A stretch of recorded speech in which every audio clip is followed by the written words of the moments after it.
ઔપચારિક પ્રારંભ કરાવ્યો। 31 મે સુધી એટલે કે 15 દિવસમાં લોકો પોતાની જરૂરી વિગતો જાતે ઓનલાઈન ભરીને આ પ્રક્રિયામાં સહભાગી થઈ શકશે। પહેલી વખત શરૂ કરાયેલી સ્વગણતરી પદ્ધતિથી ઓનલાઈન પોર્ટલ અને મોબાઈલથી માહિતી આપી શકાશે। મહત્વનું છે કે 1 થી 30 જૂન દરમિયાન વસ્તી ગણતરીની હાઉસ લિસ્ટિંગ પ્રક્રિયા હાથ ધરવામાં આવશે। રાજકોટના ઇન્ટરનેશનલ હીરાસર એરપોર્ટ પરથી અંદાજિત 10 કરોડ રૂપિયાની કિંમતનો 400 કિલો જેટલો ચાંદીનો શંકાસ્પદ જથ્થો પકડાયો। માહિતી અનુસાર શનિવારે મુંબઈથી રાજકોટ આવી રહેલ એર ઇન્ડિયાની ફ્લાઇટના કાર્ગોમાં આવેલા સામાનની તપાસ દરમિયાન આ ચાંદીનો જથ્થો ઝડપાયો છે। સૂત્રોના જણાવ્યા મુજબ સેન્ટ્રલ આઈબીને અગાઉથી બાતમી મળતા સમગ્ર મામલે ગુજરાત એટીએસને જાણ કરાઈ, જેના આધારે સંયુક્ત ઓપરેશન હાથ ધરાયું। તપાસ દરમિયાન વારાણસીની એક પેઢી દ્વારા રાજકોટની પેઢીને મોકલવામાં આવેલ ચાંદીનો જથ્થો શંકાસ્પદ જણાતા તેને કબજે કરાયો છે। હાલ ચાંદીના જથ્થા સાથે જોડાયેલ બિલ, મોકલનાર વ્યક્તિ અને માલની કાયદેસર હેરફેર અંગે સઘન તપાસ ચાલુ છે।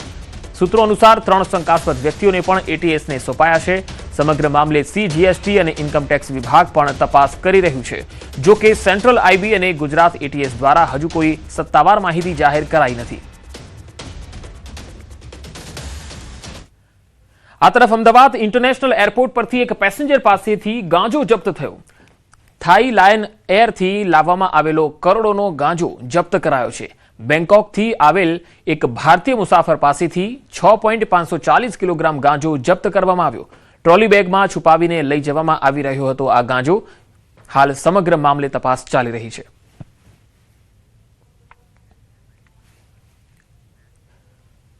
ગુજરાતના દરિયાકાંઠેથી એનસીબીનું સૌથી મોટું સફળ ઓપરેશન જેહાદી ડ્રગ્સ સિન્ડિકેટનો એનસીબીએ પર્દાફાશ કર્યો। ભારતમાંથી પહેલી વખત કેપ્ટાગોન ડ્રગ્સનો જથ્થો જપ્ત થયો છે। મુન્દ્રામાંથી કેપ્ટાગોન પાવડરનો મોટો જથ્થો કબજે કરાયો છે।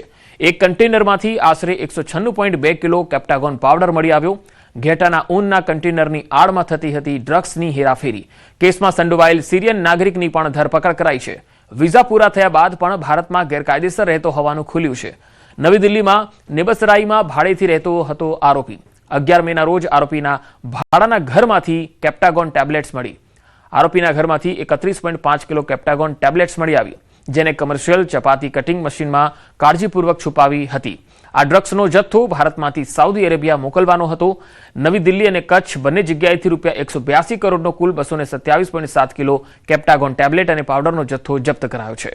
આંતરરાષ્ટ્રીય ડ્રગ્સ નેટવર્ક હવાલા અને લોજિસ્ટિક મામલે એનસીબીએ શરૂ કરી ઊંડાણપૂર્વક તપાસ। તો આ સમગ્ર મામલે દેશના ગૃહમંત્રી અમિત શાહે પણ એનસીબી ટીમને અભિનંદન આપ્યા। સોશિયલ મીડિયા સાઇટ એક્સ પર પોસ્ટ કરીને અભિનંદન આપતા કહ્યું કે એનસીબીએ ઓપરેશન રેજપિલને સફળતાપૂર્વક પાર પાડ્યું છે। ડ્રગ્સ સામે ઝીરો ટોલરન્સ પ્રત્યે અમારી પ્રતિબદ્ધતા છે। દેશમાંથી જતા ડ્રગ્સના એક ગ્રામ પર કડક કાર્યવાહી થશે। ભારત ડ્રગ ટ્રાફિકિંગ અને ડ્રગના દુરુપયોગને રોકવા કટિબદ્ધ છે। ગુપ્ત માહિતી શેરિંગ, ડ્રગ કિંગપિન્સના પ્રત્યાર્પણ અને નાર્કો આતંકવાદ સામે સંકલિત કાર્યવાહી યથાવત રહેશે। ડ્રગ્સ ટ્રાફિકિંગ અંગે આંતરરાષ્ટ્રીય સહયોગને મજબૂત કરવા માટે અમે પ્રતિબદ્ધ છીએ।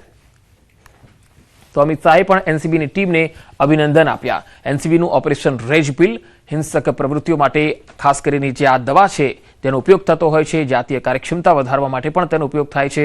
આ ડ્રગ્સ અને આ દવા ખાવાથી થાક ઓછો લાગે છે, અચાનક એનર્જી શરીરમાં આવવા લાગે છે। ડ્રગ્સ સાથે એક સિરિયન નાગરિક પણ પકડાયો છે જે આ ડ્રગ્સ લઈને આવતો હતો। હાલ સમગ્ર મામલે આગળની તપાસ ચાલી રહી છે। દાહોદના લીમખેડાની ધાનપુર ચોકડી પાસેથી કારમાંથી કરોડોની બિનહિસાબી રોકડ પકડાઈ। રૂટીન વાહન ચેકિંગ દરમિયાન પોલીસે આર્ટિકા કારમાંથી 2.56 કરોડથી વધુની રકમ જપ્ત કરી છે। પોલીસ તપાસમાં કારમાંથી આ શંકાસ્પદ 3 પાર્સલ મળી આવ્યા। પંચોની હાજરીમાં ગણતરી કરાઈ તો પાર્સલમાંથી કુલ 2.56 કરોડથી વધુની ભારતીય ચલણી નોટોનો મોટો જથ્થો મળી આવ્યો। દાહોદની આગળિયા પેઢીમાંથી આ માતબર રકમ વડોદરા લઈ જવાતી હોવાનો પ્રાથમિક ખુલાસો છે। મોટી રકમ અંગે કાર ચાલક રાજુભાઈ નીનામા કોઈપણ કાયદેસરના આધાર પુરાવા રજૂ કરી શક્યા ન હતા। દાહોદના ભરત ચોપડાએ આ નાણાં વડોદરા પહોંચાડવા આપ્યા હોવાની વાહન ચાલકની કબૂલાત। લીમખેડા પોલીસે તમામ રોકડ રકમ સીઝ કરી ટ્રેઝરીમાં જમા કરાવી છે। ઇન્કમટેક્સ વિભાગને સત્તાવાર જાણ પણ કરાઈ છે। મહીસાગરના લુણાવાડા મુથુટ ફિનકોપ બેંકમાં નકલી સોના પર 12.65 લાખની લોનનું કૌભાંડ થઈ ગયું। બેંકના મેનેજરે ગ્રાહક સાથે જ મળી અને આ કાવતરું રચ્યું। રામદેવ ગોલ્ડ બાયર નામની એજન્સી સાથે ઠગાઈ કરી। ફરિયાદી બંટી સિંહનું કહેવું છે કે આરોપી મહેશે એજન્સીના વડોદરા સ્થિત મોબાઈલ નંબર પર ફોન કર્યો. તેણે કહ્યું કે લુણાવાડાની મુથુટ ફિનકોર્પ બેંકમાં તેનું 12.5 તોલા સોનું મૂકેલું છે, જેને છોડાવવા માટે તેને રૂપિયાની તાતી જરૂરિયાત છે. જેથી ફરિયાદી અને તેમની શાખાના કર્મચારી લુણાવાડા મુથુટ ફિનકોર્પ બેંક ખાતે પહોંચ્યા. ત્યાં હાજર બેંક મેનેજર ધવલભાઈ કડિયાએ ખાતરી આપી કે મહેશ કુમારનું 12.5 તોલા સોનું બેંકમાં જમા છે અને તે છોડાવવા માટે 12,63,141 રૂપિયા ભરવાના છે. બેંક મેનેજરની વાત પર વિશ્વાસ રાખીને તમામ પ્રક્રિયા પૂર્ણ કરી અને આરોપીને પૈસા આપ્યા. પરંતુ ત્યારબાદ તપાસ દરમિયાન માલુમ પડ્યું કે આ આખું સોનું જ તદ્દન નકલી હતું. જે અંગે બેંક મેનેજર અને મુખ્ય આરોપી વિરુદ્ધ વિશ્વાસઘાત અને છેતરપિંડીનો ગુનો દાખલ થયો છે.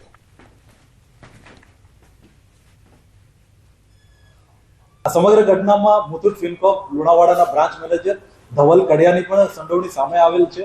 જ્યારે આ આરોપી મહેશ કુમાર વાડન મુથુટ ફિનકોર્પમાં લોન લેવા ગયેલ હતા તે વખતે આ જે બ્રાન્ચ મેનેજર છે ધવલ કડિયા એમના દ્વારા આ સોનું સાચું છે કે ખોટું છે તે બાબતે ખરાઈ કર્યા બાદ એમને લોન આપવાની જરૂર હતી, પરંતુ આવી કોઈ પણ પ્રોસિજર એમના તરફથી ફોલો કરવામાં નહીં આપેલ.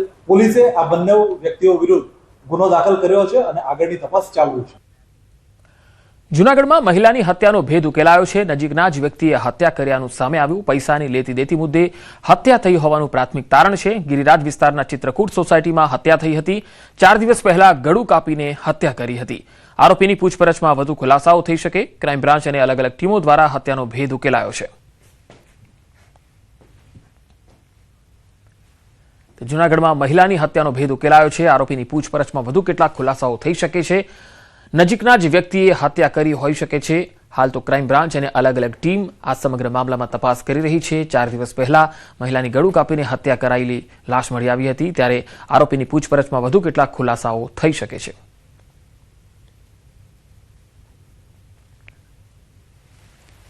જૂનાગઢથી આ તસવીરો આવી રહી છે. નજીકના જ વ્યક્તિએ મહિલાની હત્યા કરી હોવાનું સામે આવ્યું છે. 4 દિવસ પહેલા ગળું કાપીને હત્યા કરવામાં આવી હતી.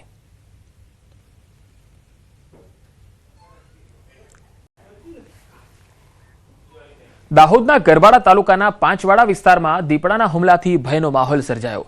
સવારના સમયે ખેતરમાં કામ કરી રહેલા 3 લોકો પર અચાનક દીપડાએ હુમલો કરી દીધો. આ હુમલો એટલો ગંભીર હતો કે 3 લોકોને માથા અને મોઢાના ભાગે ગંભીર ઈજાઓ પહોંચી. ઘટનાને પગલે આસપાસના વિસ્તારમાં અફરાતફરી અને ભયનો માહોલ ફેલાઈ ગયો. ઈજાગ્રસ્તોને તાત્કાલિક સારવાર માટે ઝાયડસ હોસ્પિટલ ખસેડાયા, જ્યાં તેમની સારવાર ચાલુ છે. બનાવ અંગે વન વિભાગને પણ જાણ કરાઈ છે અને દીપડાને પકડવા માટે હવે સર્ચ ઓપરેશન હાથ ધરાયું છે. સ્થાનિકોમાં દીપડાના આતંકને લઈ ભારે ચિંતા પણ છે.